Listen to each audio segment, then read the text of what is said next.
ሰላም ጤና ይስጥልኝ ውድ የፕሮግራሜ ተከታታዮች ቤተሰባችን የቴሌቪዥን አገልግሎት አሁን ሰዓቱን ጠብቆ ወደናንተ መጥቷል። እንግዲህ በጣም የሚገርም ጊዜ ነው እያሳለፈን የነበረው ያለፈው ሳምንት ላይ እንግዲህ ይሄ የጥንዶች ዘለቄታዊ አብሮነት መሰረታዊ መርሆች በሚለው በተለይ ሶስተኛው መርህ በፍቅር መመላለስ ብያችሁ እንግዲህ ፍቅር ከግብዝነት ነፃ ነው ብለን አይተናል። የመጀመሪያው ሌላው ተፈቃሪን እንደራሱ ያያል ብለናል።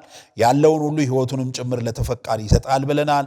እንደገና ትሁት ነው ብለናል። እንግዲህ ትሁት ነው ስንል አይታበይም የሚለውን በዚህ ውስጥ አይተናል። እንደገናም ወዳጁን ያከብራል እንጂ አይንቅም ብለን አይተናል። በዚህ ውስጥ በተለይ ባለፈው ሳምንት ንቀት ምንድነው? ሰዎችን እንዴት ነው ማክበር ያለብን? የትዳር ጓደኛችንን እንዴት ነው ማክበር ያለብን? ሰውን በልኩ እንዴት ነው አክሴፕት ማድረግ ያለብን? ሰውን በልኩ ማክበር እንደሚገባ ነግሬያችኋለሁ። እንደገናም እንግዲህ በፍቅር አንድነታቸውን ይጠብቃሉ ስንል ፍቅር ቸርና ሩሩህ ነው ብለን ባለፈው ስለ ቸርነት ስለ ርህራሄ በጣም ሰፊ ነገር ስንመለከት ነበር። እንግዲህ ፍቅር ቸርና ሩሩህ ነው ስንል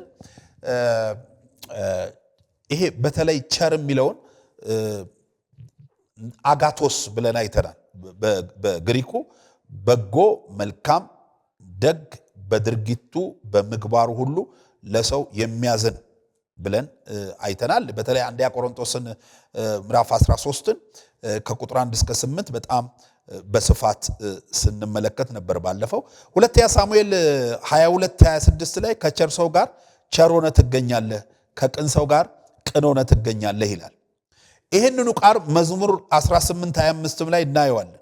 ከቸር ሰው ጋር ቸር ሆነህ ትገኛለህ፣ ከቅንም ሰው ጋር ቅን ሆነህ ትገኛለህ የሚለውን ማለት ነው። ስለዚህ ባልና ሚስት ፍቅራቸውን ይንከባከቡ ስንል እርስ በርስ አንዳቸው ለአንዳቸው ቅን ቸር ሊሆኑ ይገባቸዋል ማለት ነው። እንደገና ምሳሌ 20:28 ላይ ቸርነትና እውነት ንጉስን ይጠብቁታል፣ ዙፋኑም በቸርነት ይበረታል ይላል። በጣም ይገርማል። ዙፋኑም በቸርነት ይበረታል ይላል እና ቸርነት ይውላችሁ ለንጉስ ራሱ ያስፈልገዋል። ቸርነት፣ ቅንነት ለንጉስ ሁሉ ያስፈልገዋል፣ ለስልጣኑ ያስፈልገዋል። አይደለም ለኛ ተራ ሰዎች ነን ለምንለው ቀርቶ አያችሁ፣ አይደለም እኛ በትንሽ ጎጆ ውስጥ የምንኖር አንድ ባልና ሚስት ነን ምንል ቀርቶ ለንጉስ እንኳን ለባለ ስልጣን እንኳን ቸርነት ያስፈልገዋል። ስለዚህ ጥንዶች ቸሮችና ሩሩሃን ሊሆኑ ይገባቸዋል። ይሄ ርህራሄ የሚለውም ደግሞ ስፓንታኦ ይለዋል ወይም አይክትሪሞስ ይለዋል። ይሄ በግሪክ ማለት ነው። መውደድ፣ ሐዘኔታ፣ በቃ ሰውየውን መቀበል፣ ሴትዮዋን መቀበል፣ መሰሰት። በጣም የገረመኝ ትርጉም መሰሰት፣ በቃ ይቅር ማለት፣ እንደ ራስ ማየት። ይሄ ርህራሄ የሚለው ነገር ይሄ ነው። እዚህ ኤፌሶን 4:32 ላይ እንዲህ ይላል፣ እርስ በርሳችሁ ቸሮችና ሩሩዎች ሁኑ፣ እግዚአብሔር ደግሞ በክርስቶስ ይቅር እንዳላችሁ ይቅር ተባባሉ ይላል። ቸሮች ሁኑ፣ ሩሩዎች ሁኑ ይላል። ስለዚህ ባልና ሚስት ፍቅራቸውን በጋራ እየተንከባከቡ ይኑሩ ስንል ባል ለሚስቱ ለማንም ቸር ከሚሆነው በላይ ቸር መሆን አለበት። ሚስትየውም ለባሏ ለማንም ርህራሄ ከምታሳየው በላይ ርህራሄ ማሳየት አለበት። ከማንም በላይ የገዛ ስጋውን የሚወድ ራሱን ይወዳል አይደል ያልነው ባለፈው ኤፌሶን 5 ላይ። ሰው የገዛ ስጋውን አይጠላም፣ እንደ ገዛ ስጋው ይላል ይመግበዋል ይንከባከበውማል ይላል። የባልና ሚስት መካከል ያለውን ፍቅር ሲናገር የገዛ ስጋውን የሚወድ ራሱን ይወዳል። ስለዚህ ይራራ ስንል ባል ለሚስቱ ልክ እንደ ገዛ ስጋው ልክ እንደ ራሱ አድርጎ፣ ሚስትም ለባሏ ትራራለት ልክ እንደ ራሷ፣ ልክ አካሏ ላይ የሆነ ነገር ሲደርስ እንደምትራራው የሱ ጉድለት የሱ እያንዳንዱ ነገር ሊያራራት ይገባል። ጋብቻን ትክክለኛ ትርጉሙ ይሄ ነው። በቃ ጋብቻ የሚያሰኘው ይሄ ነው እንጂ የሆነ ነገር ስትሆን ምንም ማይሰማኝ ከሆነ የሆነ ነገር ሲደርስበት ምንም ማይሰማሽ ከሆነ ግንኙነታችሁ ከተራ ሰው ግንኙነት አላለፈም። ርህራሄ መኖር መቻል አለበት። ለዚህ ነው ስፔሻሊ ያላገባችሁ ወጣቶችንም ብዙ ጊዜ እኮ ስንመክር በጮኝነት ጊዜ ላይ ያለሽ ይራራልኛል ወይ የኔ ፔን እንደ ፔኑ ይሰማዋል ወይ? ትራራልኛለች ወይ? የኔ ፔን እንደ ፔኗ ይሰማታል ወይ? በኔ ጉዳይ ኮንሰርን አላት ወይ? ይቅርታ፣ በኔ ጉዳይ እሱስ ኮንሰርን አለው ወይ? አያችሁ፣ እውነተኛ ፍቅር በርህራሄ የታጀበ ነው። በመጨካከን የታጀበ አይደለም። ርህራሄ ያለው እውነተኛ አፍቃሪ አየ ብትደክም እንኳን አንተ ወይም አንቺ ብትደክሚ እንኳን እውነተኛ አፍቃሪ ይራራልሻል። የነገ መነሳትሽን ነው የሚያየው እንጂ የወደቅሽበት አይቀጠቅጥሽም። የሚገርማችሁ ነገር ሰዎች ሲወድቁ በቤተክርስቲያን ውስጥ እንኳን ሁለት አይነት ሰው እናያለን። ሰዎች ሲወድቁ በተለያየ አንዳንዱ ኢኮኖሚካሊ ይወድቃል፣ አንዳንዱ ሳይኮሎጂካሊ ዲፕሬሽን ውስጥ ይገባል ይወድቃል፣ አንዳንዱ ፊዚካሊ ይወድቃል፣ አንዳንዱ ስፒሪቹዋሊ ይወድቃል። ሁለት አይነት ሰዎች አሉ። ነገህን አሳይተው የሚያበረቱ ሰዎች አሉ። ከተውተረተርክበት የሚያነሱ በጌታ መንፈስ የሚቀርቡ አሉ። ውድቀትህን ደግሞ ጭራሽ ድራሽ እንዲጠፋ እዛው ቀጥቅጠው ስላችሁ በዱላ ላይሆን ይችላል፣ በቃላት ቀጥቅጠው፣ በውሳኔ ቀጥቅጠው እንዳትነሳ የሚያደርጉ ሰዎች አሉ። የፍቅር ባህሪ ግን ሁሌ መራራት ነው።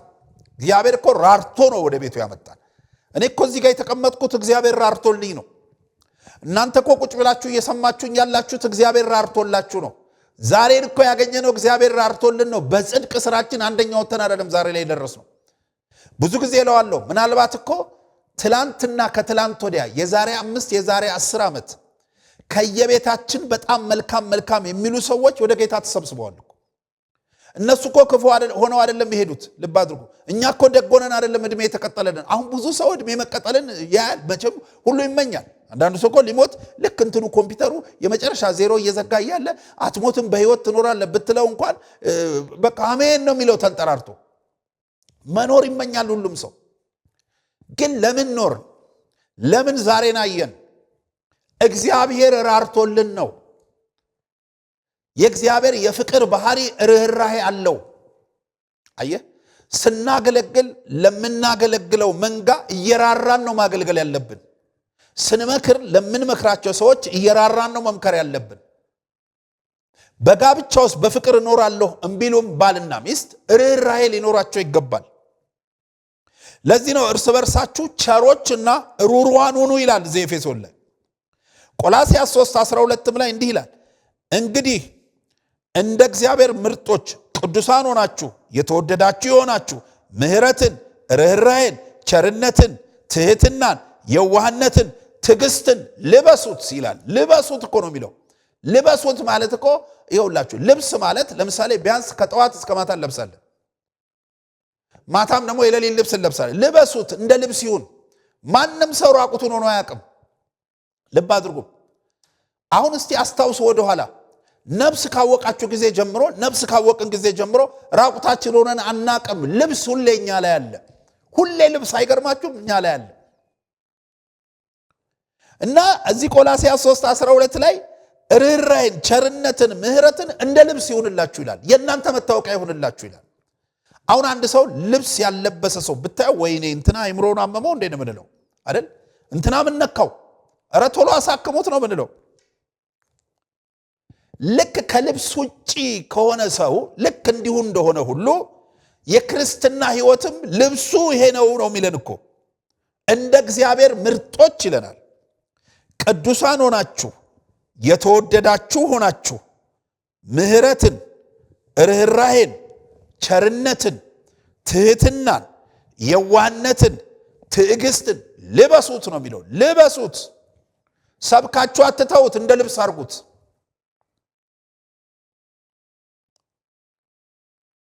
ምሕረትን ሰብከን አንቶ፣ ርህራሄን ሰብከን አንቶ፣ ቸርነትን ሰብከን እሑድ ጠዋት አሟሙቀንበታል። ልበሱት፣ ልብስ ይሁንላችሁ።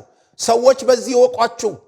አያችሁ፣ ሰዎች ከለበሳችሁት የልብስ ከለር ይልቅ እንትና እኮ ቸር ነው፣ እንትና እኮ ሩሩ ነው፣ ከልብሳችን ይልቅ ባህሪያችን ያሸንፍ ሰዎችን። ብዙ ሰዎች አለን በምንነዳው መኪና የምንገለጥ፣ ብዙ ሰዎች አለን በምንከተለው ፋሽን የምንገለጥ፣ ብዙ ሰዎች አለን በምንቀባው ሽቶ የምንገለጥ፣ ብዙ ሰዎች አለን በሆነ ነገር እከሌ ሲባል ሰዎች የሆነ ነገራችን ነው የሚመጣላቸው። ቁሳዊ ነገር፣ የሚጠፋ ነገር፣ ዛሬ ታይቶ ነገ የማይኖር ነገር፣ ዘላለማዊ ያልሆነ ነገር። ግን ወገኖቼ ዛሬ በየቤታችሁ ልባርካችሁ። እግዚአብሔር የውላችሁ ምህረትን በማድረጋችሁ ታወቁ፣ በርህራችሁ ታወቁ፣ በቸርነት ታወቁ፣ በትህትና ታወቁ፣ በታጋሽነታችሁ ታወቁ፣ በጽድቅ ፍሬ ታወቁ። መታወቂያችን እሱ ይሁን። እስከ መቼ በከለር እንታወቃለን? እስከ መቼ እንትን ከለር የሚለብሰው ልጅ፣ እንትን ከለር የሚነዳው መኪና፣ እንትን ከለር መነጽር የሚያደርገው፣ እንትን የሆነው፣ እንትን ወፈር ያለው፣ ቀጠን ያለው። ወገኖቼ ከዛ ይልቅ ያቺ መልካም ሴት ተባይ፣ ከዛ ይልቅ ያ ትሁት ሰው ተባል፣ ያ እውነተኛ ሰው ተባል፣ ያ ለሀገርም ለሕዝብም የሚያስብ ተባል፣ ያ ጥሩ ባል ለሚስቱ ጥሩ ባል የሆነ ተባል፣ ያቺ ለባሏ ጥሩ ሚስት የሆነች ባሏን አክባሪ ሚስት፣ ሚስቱን አፍቃሪ ባል ተባል። እንትን ሀገር ነው ያለው ከምትባል ይልቅ ስታተሱ እንትን ነው፣ እሱ እኮ ፓስተር ነው፣ እሷ እኮ ነብይ ነች፣ እሱ ዘማሪ ነው ከሚባል ይልቅ ከማንጠልጠያችን ይልቅ በምግባራችን እግዚአብሔር ይግለጠን፣ በጽድቅ ፍሬያችን እግዚአብሔር ይግለጠን፣ በርህራችን እግዚአብሔር ይግለጠን። ስለዚህ ፍቅር ሩሩ ነው። የእግዚአብሔርን ሕዝብ በርህራሄ ያገልግል። የእግዚአብሔርን ሕዝብ ወዳለም ይውላችሁ የተወደደ መውደድ አለበት። እኔ እንደወደድኳችሁ እናንተም እርስ በርሳችሁ ተዋደዱ ነው የሚለው። እግዚአብሔር ወዶናል፣ እግዚአብሔር አፍቅሮናል። ስለዚህ የምናገለግለውን የእግዚአብሔርን ሕዝብ ሳይቀር ወደን ነው ማገልገል ያለብን፣ ራርተንለት ነው ማገልገል ያለብን። ልክ ነው። ለመንጋው የማይራሩ ብዙ ተኩላዎች በእግዚአብሔር ቤት ውስጥ ገብተዋል። ግን ደግሞ እኛ ትክክለኛ ለመንጋው ምንራራ እረኞች ነን ካል ህዝቡን መውደድ አለብን። ህዝቡን ከነጉድለቱ መውደድ አለብን። ለህዝቡ መራራት አለብን። የህዝቡ ችግር ሊያንገበግበን ይገባል። የህዝቡ አለማወቅ ሊያንገበግበን ይገባል። የህዝቡን ቆቅልሽ ሊያንገበግበን ይገባል። ስለዚህ ፍቅር ርህራሄ ያለው ወገኖች። ሌላው ፍቅር ይቅርባይ ነው። ፍቅር ይቅርባይ ነው። ይሄ ይቅርታ ካፋር ይለዋል ወይም ረሃም ይለዋል በዕብራይስጡ። በግሪኩ ደግሞ አፌሚ ካሪዞማይ ይለዋል። ይሄ ማለት ወደ አማርኛው ስናመጣ ምህረትን ማድረግ፣ ምህረትን መቀበል፣ መማር። ምህረት ይደረግልሃል፣ ምህረትን ታደርጋለህ። መማር፣ መራራት፣ ማዘን።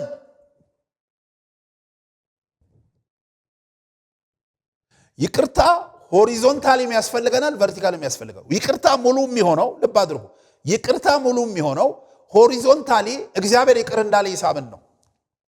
ዛሬ የምኖረው በይቅርታው እንደሆነ ሳምን ነው። ዛሬ እግዚአብሔር ይቅር ብሎኛል ካልኩ ደግሞ እንደገና ጎድተውኛል፣ ጠልተውኛል፣ ለኔ ክፉ ያስባሉ፣ ነጥቀውኛል፣ ረግጠውኛል ምንላቸውን ሰዎች ይቅር ስንል ነው ይቅርታው ሙሉ የሚሆነው። የይቅርታ ካፋር ረሃም የሚለው የዕብራይስጡ አፌሚ ካሪዞማ የሚለው የግሪኩም ትርጉም የሚያመለክተው ይቅርታ ሙሉ የሚሆነው ቨርቲካሊና ሆሪዞንታሊ። አንዳንድ ሰው ይልሃል በእግዚአብሔር ምህረት እዚህ ደርሻለሁ፣ በቸርነቱ አለው ይልሃል። እንዲህ ይላል። ሰላም ስትላቸው ደስ የሚል መልስ ቢሰጡዋሉ።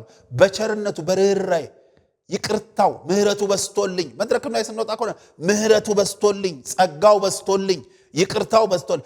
ይቅርታው ከበዛልኝ በደሉኝ የምላቸውን ሰዎች ይቅር ማለት አለብኝ። ይቅርታ የበዛለት ሰው ይቅር ማለት አለበት። በሆድ 99 ቂም ይዘህ እንትና የዛሬ 8 ዓመት የበደለኝ፣ እንትና የዛሬ 10 ዓመት የበደለችኝ እያልክ የእግዚአብሔር ይቅርታ ገብቶኛል አይባልም። የእግዚአብሔር ይቅርታ የገባው ሰው ወንድሙን ይቅር ይላል። አየህ፣ የእግዚአብሔር ይቅርታ የገባው ሰው በይቅርታ ይኖራል። እኔ በጣም ይገርማቸዋል። ብዙ ጊዜ ባልና ሚስትን ሳስማማ ምን እንደሚገርመኝ ታውቃላችሁ? የአንዳንድ ሰዎች የማስታወስ ችሎታቸው እኔ አንዳንዴ እውነት ለመልካም ቢያስታውሱት ይሄን ነገር አላለሁ። አንዳንዴ ባልና ሚስት ሳስታርቅ ፓስተር እኛ 38 ዓመታችን ነው 35 ዓመታችን ነው፣ ከዚህ በፊት የመጀመሪያ ልጃችንን ስንወልድ የዛሬ 33 ዓመት የሰራኝን ስራ አረሳውም። ትዝ አይልህም? አራስ ቤት ተኝቼ ምን እንዳረከኝ ትላለች። በኢየሱስ እሱም ደግሞ እንደገና የዛሬ 28 ዓመት ሁለተኛው ልጅ ሲወለድስ አንቺ ትረሻዋለሽ? ይሄን ቤት ከመስራታችን በፊት ያደረገ ሁሉ ነገር በሆድ ያለ ይላሉ። አሁን እነዚህ ሰዎች ምህረት የበዛልን ነን እኮ ሊሉ አይገባቸውም። ምህረትን አያውቁትም ጭራሽ። ምህረት ተደረገልን ነው እንጂ የሚሉት ፕራክቲካል ምህረት እንደተደረገላቸው ከልብ አያምኑም። እኔ ሁላችሁ እነዚህ ሰዎች ምን ነው በተማሩ ብየቀናሉ። ምን ነው ቢማሩ በዚህ የማስታወስ ችሎታ 8-9 በደል የዛሬ እዚህ አንዳንዱ እንኳን አገልገው ነው እዚህ ቸርች ላይ የዛሬ 32 ዓመት እንዲህ አርገውኛል፣ የዛሬ 14 ዓመት ደግሞ እንትና አሉ፣ ይሄ ቤት የመሰረት ድንጋይ ሲጣል እንትና የሰበረኝን ስብራት አረሳው ብሎ እስከ ዛሬ ሰባራ ሆኖ ነው የሚያገለግለው። ሰውየው እኮ ይሰብካል ግን ሰባራ ነው እንዴ። ምህረት የተደረገለት ሰው ምህረት ይሰጣል። ይቅርታ ያገኘ ሰው ይቅር ይላል። እኔ እናንተ በጣም የብዙ ዓመት ቂም የምታስታውሱ ሰዎች ለምንድነው በዚህ የማስታወስ ችሎታችሁ ትምህርት ቤት የማትገቡት? ትምህርት ቤት ብትገቡ ከፍተኛ የሆነ የምርምር ሥራ በዚህ ጭንቅላታችሁ ሰሩ ነበር። የ33 ዓመት ቂም የሚያስታውስ ጭንቅላት ዛሬ እኮ ሴሚስተሩ ሙሉ የተማረውን ትምህርት አንድ ተማሪ መስራት አቅቶት እኮ ነው ኤፍ የሚያመጣው። እናንተ የ33 ዓመት ካስታወሳችሁ በዚህ ቀጥታ የተወሰነ ክሬዲት አወር እያላችሁ ውስጣችሁ ባለ ሸክም ላይ ሴኩላርም ቢሆን ቴዎሎጂን ብትማሩ እውነቴ ነው በከፍተኛ ውጤት ታልፋላችሁ። ቂም ምን ያደርጋል? የምናስታውሰው ቂም ፈተና የለው፣ ፈተና ላይ ሲመጣ አንሰራው። ቂም ማትሪክ የለው፣ ብሔራዊ ፈተና የለው። ምን ያደርጋል? ቂም ነው ማስታወስ። ምን ያደርጋል? በደልን መቁጠር እንዴ። ከዛ ወዲህ እኮ አብራችሁ ስትኖሩ እሱ ላንቺ አንቺ ለሱ ብዙ መልካም ነገር አድርጋችኋል። በዘመናችሁ እኮ አንዳችሁ ለአንዳችሁ ብዙ መልካም ነገር ሆናችኋል። ልክ ነው። አንዳችን ለአንዳችን እኮ በሺህ 1000 መልካም ነገር ብንደራረግ መቼም መላእክት ስላይደለን ቢያንስ 100 በደል ወይም ደግሞ ቢያንስ 200 በደል አንዳችሁ ላይ ፈጽማችሁ ሊሆን ይችላል። አውቃችሁም ሳታውቁም ልብ አድርጉ። ግን እኮ መልካም ነገር አለ። መልካም ነገራችን ይበዛል በቤታችን። ወገኖች መልካም ነገራችንን እንተያይ። በቃ እንዴ እናንተ እኮ ራሱ ነን እኮ የምትሰሙኝ እኮ መልካም ነገሬን እኮ ካላያችሁ ችግር ላይ ትወድቃላችሁ። ድካሜን ብታዩ እኮ እንዴ ድካሜን እኮ ብታዩ አሁን ራሱ እዚህ ቁጭ ብዬ ብዙ ነገር እኮ ከልብሴ ከለር ወይ ከንተኔ ወይ ከምናምን ከዛጉሬ ወይ ከምኔ ወይ ከመነጽሬ ስህተት እናውጣ ብትሉ ብዙ ነገር ታወጣላችሁ። ከአነጋገሬ ከድምጼ ብዙ ነገር እኮ አለ። ግን መልካም ነገሩ ይበልጣል ነው እኮ ወገኖቼ። ሰዎች ጋር ስንቀራረብ መልካም ነገራቸውን እንይ። መልካም ነገራቸው ይብለጥብን እንጂ ቂምን አንቁጠር። ማንም ሰላይ ከሆነ እርሱት። እናንተ ተረስቶላችኋል። እህቴ ተረስቶልሽ ነው ዛሬ ላይ ደረስሽው። ቅድም ብያችኋለሁ። በጣም መልካም ሰዎች እቺ ምድር ጥለው ሄደዋል፣ ቀብረናል። ልብ አድርጉ። ደጎነን አይደለም የተቀመጥነው። ልብ አድርጉ። ደጎነን አይደለም። እግዚአብሔር ምድር ላይ ዕድሜ የቀጠለልን ሊለውጠን ነው። ከነቂማችን እንድንቀጥል አይደለም። ከነበደላችን እንድንቀጥል አይደለም። ከነኃጢአታችን እንድንቀጥል አይደለም። ስለዚህ ወገኖቼ ይቅርታ ያስፈልጋል። በፍቅር የሚኖሩ ባልና ሚስትም የቤታቸው ድምቀት ነው ይቅርታ እንጂ እንቁጠር ቢሉ እኮ በቀን ውስጥ ብዙ ጊዜ ይጋጫሉ። አይደለም እኮ 24 7 እየኖራችሁ ሰባቱንም ቀን 24 ሰዓት የዓመቱን 365ቱንም ቀን አንድ ቤት እየዋላችሁ እያደራችሁ ቀርቶ ቤተ ክርስቲያን ውስጥ እኮ በሳምንት አንድ ቀን ወይ 2 ቀን እኮ እየተገናኘን ብዙ እኮ የተጋጩን ሰዎች አሉ። እንትና ሰበረኝ፣ እንትና የሚባለው ሽማግሌ፣ እንትና የሚባለው ፓስተር፣ እንትና የሚባለው እንትን ሰበረኝ እንባባላለን። የሰዎች የአብሮነት ውጤት ነው ግጭት። በእውነት እኮ እግዚአብሔርም እኮ ሳንጋጨው ቀርተን አይደለም፣ ሳንበድለው ቀርተን አይደለም፣ ሳናጠፋ ቀርተን አይደለም። ይቅር እያለን ነው በየቀኑ ይቅር ከተባልክ በየቀኑ ይቅር ማለት አለብህ። እንዴ ይሄ እኮ ይቅርታ ትልቅ ኮንሰርኑ ስለሆነ እኮ ነው። እግዚአብሔር በመጀመሪያው እኮ ጌታ ኢየሱስ በመጀመሪያው እኮ የተራራው ስብከቱ ላይ እኮ ዛ ማቴዎስ ላይ ስንመለከት 5 ላይ እንዴ ወዳጅህን ውደድ ጠላትን ጥላ እንደተባለ ሰምታችኋል። እኔ ግን እላችኋለሁ ጠላታችሁን ውደዱ ይልና የሚረግሟችሁንም ሁሉ መርቁ። እንደውም እኮ ይኸውላችሁ ይቅር በል ብለው አላለፈም። ውደድ፣ አልፈይድና ውደድ፣ አልፈይድና መርቅ፣ ስለሚያሳድዷችሁም ጸልዩ በጌታ በኢየሱስ። በጣም እኮ ነው የሚገርመው። አሁን እኮ አንዳንዱ ይቅር ለማለት አይደለም። አልፈ ሄደ ውደደው፣ አልፈ ሄደ ጸልይለት፣ አልፈ ሄደ ደግፈው። እንዴ አንተን የበደለህ አየህ፣ አሁን በደልን የምትቆጥረው አሁን እከሌ በደለኝ ስትል እኔ ከሱ ይሻላለሁ ያልክ ነው ያለው። አየህ፣ ሚስቴ በደለችኝ ካልሽ፣ ባሌ በደለኝ ካልሽ፣ እኔ ከሱ ይሻላለሁ ካልሽ፣ አልፈሽ ሄደሽ ደግፊው፣ አልፈሽ ሄደሽ ተንከባከቢው እንጂ ቂምን አንቅጦር። እግዚአብሔር አልፎ ነው እኔና እናንተን ያገኘን። አንዳንዶቻችን ተቃዋሚ ነበር፣ አለፈና አገኘን። እንዲህ ቆይ እንዴ አንዳንዶቻችን እኮ ያው አሁን ሁለት አይነት ክርስትና፣ አንዳንዱ ከቤተሰብ ይወሰዳል ለክርስትና ሲሰማ ያደገ ወንጌል ጥሩ ነው። አንዳንዶቻችን ደግሞ ከመንገድ በድህነት ወይም ደግሞ በክርስቶስ ፍቅር ተጠልፈን የገባናል። ፋሚሊ ባክግራውንዳችን ሌላ እምነት ውስጥ ይሆን። አልፎ እኮ ነው ኢየሱስ የመጣው። ካልቸሩንም አልፎ፣ አክራሪነቱንም አልፎ፣ ሃይማኖተኝነቱንም አልፎ፣ ስርዓቱንም አልፎ መጣና መዘዘና ወሰደኝ። እኔ ተመችቸው አይደለም፣ የመመረጥ ጉዳይ ነው። በቃ እስቲ መመረጥህን አንተ ከወንድሞች ከእህቶቹ ተሸለ ነው አገልጋይ ሆንከው? ወይም በዓለም ላይ ካለ ሰው እኔና እናንተ አገልጋይ ሆን ነው መድረክ የያዝ ነው በጽድቅ በታማኝነት በጣም ተወዳድረን አንደኛ ወጥተን ነው? አይደለም። የጌታ ምህረት ነው። ስለዚህ የጌታ ምህረት ይሄን እድል ከሰጠ በምህረት መመላለስ አለብን። ይቅር ማለት አለብን። ይቅር ማለት አለብን። የጌታ ምህረት ነው ያኖራችሁ ባልና ሚስት። የጌታ ምህረት ካኖራችሁ በምህረት መመላለስ አለባችሁ። እርስ በርስ ይቅር መባባል አለባችሁ እንጂ አንድን ቂም 8 ዓመት 9 ዓመት 30 ዓመት 35 ዓመት ይዞ መቆየት ይሄ ከአንድ ክርስቲያን የሚጠበቅ አይደለም። እግዚአብሔር ብዙ የተወልን በደል አለ። ብዙ በድለነዋል፣ ትቶልናል። በቃ እግዚአብሔር የኋላውን ነገር እንዳለፈ ውሃ አሳልፎት ሁሌ በምህረት ሁሌ በጸጋ ሁሌ በቸርነት ሁሌ በደግነት እያስደነቀን ነው ያለው።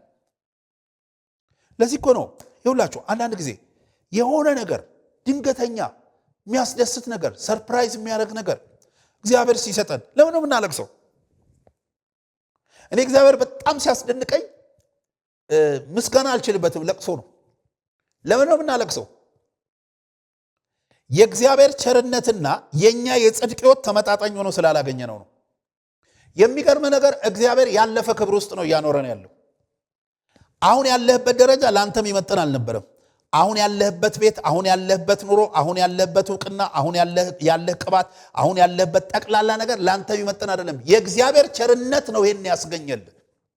የእግዚአብሔር ደግነት ነው ይሄን ያስገኘል። የሚገርማችሁ አንዳንዶቻችን እስትንፋሳችን ራሱ ለኛ ይመጥን አልነበረም። ትላንት ነበር የሚቆመው፣ አምና ነበር እስትንፋሳችን የሚቆመው። አንዳንዶቻችን እኮ በጣም ከፍተኛ ከሆነ አደጋ ውስጥ ያወጣን እኮ እግዚአብሔር በጣም ጻድቅ ስለሆነን አይደለም፣ ቸር ስለሆነ ነው እሱ። አያችሁ? ስለዚህ ወገኖቼ ይቅር ተባባሉ።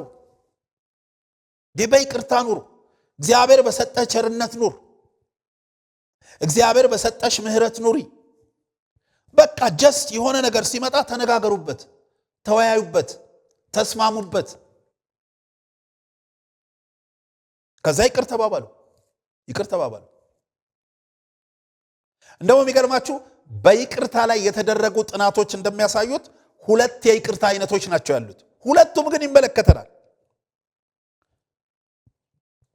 የመጀመሪያው የይቅርታ አይነት ወይም የመጀመሪያው የፎርጊቭነስ ታይፕ ፖዚሽናል ፎርጊቭነስ ይሉታል።